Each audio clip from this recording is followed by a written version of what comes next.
How to add product categories to your store in Magento Commerce. This tutorial will show you how to add product categories in Magento Commerce and assumes you're already logged into Magento. Go to Catalog, then Manage Categories. Enter a name for the new category.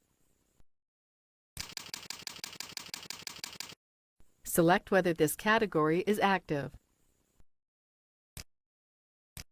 Enter a description. Scroll down. You can enter meta keywords for the category. When you are finished, click Save Category. The category has been saved. You can see what products are in this category by clicking this tab. Create a custom design for this category by clicking this tab.